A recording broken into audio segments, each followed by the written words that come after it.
வணக்கம். இந்தியாவில ஒரு எரிமலை இருக்குன்னு சொன்னா நம்மள பல பேர் அதை நம்பவே மாட்டோம் இல்லையா? எரிமலைன்னா நமக்கு உடனே ஞாபகம் வர்றது ஹவாய், ஜப்பான் இந்த மாதிரி இடங்கள் தான். ஆனா நம்ம நாட்டிலேயே அந்தமான் கடல்ல ஒரு தீவிர எரிமலை இருக்கு. அதோட பேரு பேரன் தீவு. இது பலருக்கும் தெரியாத ஒரு விஷயம். ஒரு பக்கம் அமைதியான நீலக்கடல், மறுபக்கம் நெருப்ப கக்குற ஒரு எரிமலை. இந்த உரையாடல்ல நாம இத பத்தி தான் ஆழமா பார்க்க போறோம். அதாவது இந்த எரிமலையோட ரெண்டு முகங்கள். ஒரு பக்கம் இது ஒரு அழிவின் சின்னம். ஆனா அதே நேரத்துல அந்த அழிவிலிருந்தே ஒரு புது உலகத்தை அது எப்படி உருவாக்குதுன்னு பார்க்கலாம். இது வெறும் புவியியல் பாடம் மாதிரி இருக்காது. இந்தியாவின் ஒரு மறைக்கப்பட்ட இயற்கை சக்தியை பத்தின ஒரு முழுமையான பார்வை இது. சரி, முதல்ல இந்த தீவு எங்க இருக்கு? அதுக்கு ஏன் அந்த பேர் வந்துச்சு? ஏன்னா அந்த பேர்லயே அதோட முரண்பாடு ஆரம்பிக்குது. போர்ட் பிளேயர்ல இருந்து சுமார் 140 கிலோமீட்டர் கிழக்கு அந்தமான் கடல்ல இருக்கு. ரொம்ப பெரிய தீவெல்லாம் இல்ல, வெறும் 3 கிலோமீட்டர் அகலம்தான். ஆனா முழு தீவும் எரிமலை பாறைகளால ஆனது. முக்கியமா இங்க மனுஷங்க யாரும் கிடையாது. அதனாலதான் இதுக்கு பேரன், அதாவது வறண்ட தீவுன்னு பேரு. இதுதான் இந்தியாவோட ஒரே உயிர்ப்புள்ள எரிமலை. அந்த உயிர்ப்புள்ளங்கிற வார்த்தை இங்க ரொம்ப முக்கியம். ஏன்? ஏன்னா அது அமைதியா இருக்கலாம், ஆனா அது இன்னும் சாகல. அதுதான் அதோட ஆபத்தும் அழகும் கூட. பேரன்னா வறண்ட உயிரற்றன்னு அர்த்தம். ஆனா உண்மையில பார்த்தா புவியியல் ரீதியா அது அந்த பகுதியிலே ரொம்ப துடிப்பான ஒரு இடம். அப்போ அந்த பேருக்கு பின்னாடி ஒரு பெரிய சக்தி இருக்கு. ஆமா, ஒரு பெரும் ஆற்றல். அறிவியல் மொழியில இத சப்டக்ஷன்னு சொல்றாங்க. ஆமா, அந்த சப்டக்ஷனுங்கிற வார்த்தைய இன்னும் கொஞ்சம் எளிமையா சொல்லணும்னா இப்படி யோசிச்சு பாருங்க. ரெண்டு பெரிய நிலப்பரப்புகள், அதாவது தட்டுகள் ஒன்னோட ஒன்னு மோதுது. அப்போ அடர்த்தி அதிகமா இருக்கிற ஒரு தட்டு மெதுவா இன்னொரு தட்டுக்கு அடியில போகும். சரி. அப்படி உள்ள போகும்போது பூமிக்கு அடியில இருக்கிற பயங்கரமான வெப்பத்தினாலையும் அழுத்தத்தினாலையும் அந்த பாறைகள் உருக ஆரம்பிக்கும். மேக்மாவா மாறுமா? சரியா சொன்னீங்க. கொதிக்கிற பாறை குழம்பா, அதாவது மேக்மாவா மாறும். அந்த மேக்மா தான் பலவீனமான இடங்களை உடைச்சுக்கிட்டு எரிமலையா வெளியே வருது. பேரன் தீவு இந்த பிரம்மாண்டமான மோதலுக்கு ஒரு நேரடி சாட்சியா இன்னைக்கு நின்னுட்டு இருக்கு. அப்போ இந்த மோதல் பல காலமா நடந்துட்டு இருக்கு. இந்த எரிமலைக்கு ஒரு நீண்ட ஒரு நெருப்பான வரலாறு இருக்கும் இல்லையா? இதோட முதல் பதிவு செய்யப்பட்ட வெடிப்பு 1787ல நடந்திருக்கு. 1787ஆ? ரொம்ப வருஷத்துக்கு முன்னாடி. ஆமா, யோசிச்சு பாருங்க. அமெரிக்கா ஒரு நாடா உருவாகிட்டு இருந்த காலகட்டத்துல இந்த எரிமலை நெருப்ப கக்கிட்டு இருந்திருக்கு. அதுக்கப்புறம் 19ஆம் நூற்றாண்டுலயும் பல தடவை வெடிச்சிருக்கு. ஆனா அதுக்கப்புறம் ஒரு பெரிய அமைதி. அமைதியா? எவ்வளோ காலம்? கிட்டத்தட்ட ஒரு நூற்றாண்டுக்கும் மேல. அது உறங்கிட்டு இருந்த மாதிரி இருந்துச்சு. பலரும் அது அழிஞ்சு போன எரிமலையா இருக்கும்னு கூட நினைச்சாங்க.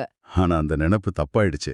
ஆமா, ரொம்ப வருஷம் கழிச்சு 1991ல ஒரு பெரிய வெடிப்பு. அந்தமான் கடல் பகுதியே பல நாளைக்கு புகை மண்டலமா இருந்திருக்குன்னு சொல்றாங்க. அந்த வழியா போன கப்பல்கள்லாம் இதை பதிவு செஞ்சிருக்கு. ஆனா ரொம்ப ஆச்சரியமான விஷயம் 2005ல நடந்தது. அப்படி என்றால் 2005ல அந்த பேரழிவை ஏற்படுத்திய அதே பூகம்பம் தான் உறங்கிக் கொண்டிருந்த இந்த எரிமலையை தட்டி எழுப்பியிருக்கு. சுனாமியை உருவாக்குன அந்த பெரிய பூகம்பம் பூமிக்கடியில் இருக்கிற டெக்டானிக் தட்டுகளை ரொம்ப வேகமா அசைச்சிருக்கு. அந்த அதிர்வு 100 வருஷமா அமைதியா இருந்த இந்த எரிமலையோட மேக்மா சேம்பரை தட்டி எழுப்பிருச்சு. அதுக்கப்புறம் தான் 2017ல இருந்து 2021 வரைக்கும் இது தொடர்ந்து செயல்பட்டிருக்கு. ஆமா, இது வெறும் ஒரு மலையோட வெடிப்பு இல்ல, பூமிக்கடியில நடக்கிற பெரிய சக்திகளோட ஒரு எதிரொலி. கேட்கும் போதே கொஞ்சம் பயமா இருக்கு. எரிமலை குழம்பு நேரா கடல்ல கலக்குது, நச்சு வாயுக்கள் வருது, திடீர்னு சாம்பிள் வெடிக்குது. அப்புறம் அந்த பாறைகள்லாம் செங்குத்தா இருக்கிறதால அங்க இறங்க கூட முடியாதுன்னு சொல்றாங்க. நீங்க சொல்ற இந்த ஆபத்துகள் தான் அது ஒரு வகையில பாதுகாக்குது. எப்படி? மனுஷங்க யாரும் அங்க போக முடியாததால அது ஒரு தனித்துவமான இயற்கை ஆய்வகமா மாறியிருக்கு. ஒருவேளை நாம சுலபமா அங்க போற மாதிரி இருந்திருந்தா அதோட இயற்கை சூழல் இந்நேரம் சீரழிஞ்சிருக்கலாம். அதுவும் சரிதான். ஆனா இந்த அழிவோட சக்திக்கு பக்கத்திலேயே ஒரு அதிசயம் இருக்கு.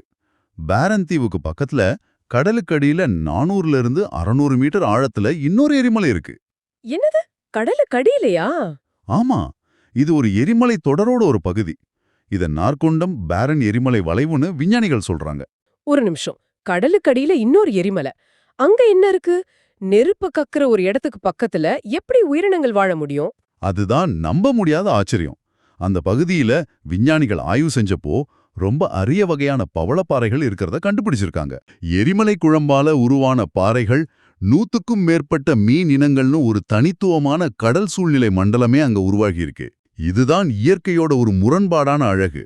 ஒரு பக்கம் எரிமலை அதோட வெப்பத்தாலையும் ரசாயனங்களாலையும் உயிர்களை அழிக்குது, ஆனா மறுபக்கம் அது வெளியேற்றுற தாதுக்கள், குறிப்பா இரும்பு சத்து மாதிரியான விஷயங்கள் கடல்ல கலந்து உயிர்கள் உருவாக காரணமா இருக்கு. அந்த எரிமலையோட வெப்பமான அமிலத்தன்மை கொண்ட சூழல்லையும் வாழக்கூடிய நுண்ணுயிரிகள், பவழப்பாறைகள் அங்க உருவாகுது.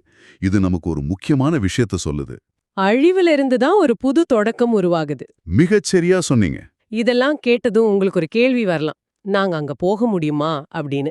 தீவுல நேரா இறங்க முடியாது. அது ரொம்ப ஆபத்து. ஆனா அந்தமான்ல ஹேவ்லாக் இல்லனா போர்ட் பிளேயர்ல இருந்து ஸ்பெஷல் படகுல போய் தீவ பக்கத்துல இருந்து பார்க்கலாம். அந்த அனுபவமே த்ரில்லிங்கா இருக்கும். அந்த பகுதியில ஸ்கூபா டைவிங் செய்யறதுங்கிறது ஒரு ஒரு வித்தியாசமான அனுபவமா இருக்கும். ஏன்னா மத்த பவளப்பாறை திட்டுகள் மாதிரி இல்லாம எரிமலை பாறைகளால உருவான கடலடித்தலும் முற்றிலும் வேற மாதிரி இருக்கும். அப்போ யோசிச்சு பார்த்தா ஒரு பக்கம் கருப்பு எரிமலை பாறைகள், மறுபக்கம் ஆழமான நீலக்கடல், தீவுக்கு நடுவுல ஒரு ஏரி, சில சமயம் நீராவி புகை மாதிரி மேல போகும். இதெல்லாம் வச்சு பார்க்கும்போது இதை இந்தியாவின் ஹவாய்ன்னு சொல்றதுல தப்பே இல்ல. அந்த ஒப்பீடு கரெக்ட் தான். ஆனா ஹவாயை விட இது இன்னும் கொஞ்சம் கட்டுக்கடங்காத ஒரு ஆதிமான ஒரு இடம். ஆனா பாருங்க, இது வெறும் ஒரு சுற்றுலாத்தலம் மட்டும் இல்ல. விஞ்ஞான ரீதியா இது இந்தியாவுக்கு ரொம்ப ரொம்ப முக்கியமான ஒண்ணு. இது வெறும் அழகான காட்சி இல்ல, ஒரு திறந்த புத்தகம் மாதிரி. ஒரு நிமிஷம். இது ஒரு டூரிஸ்ட் ஸ்பாட்டுங்கிறத தாண்டி பூகம்பத்தை கணிக்க உதவுதுன்னு சொல்றீங்க. ஒரு எரிமலையை வச்சுக்கிட்டு நூத்துக்கணக்கான கிலோமீட்டர் தள்ளி இருக்கிற நிலப்பரப்புல வர்ற பூகம்பத்தை எப்படி கணிக்க முடியும்? நல்ல கேள்வி. நேரடியா ஒரு எரிமலை வெடிப்ப வச்சு நாளைக்கு சென்னையில பூகம்பம் வரும்னு சொல்ல முடியாது.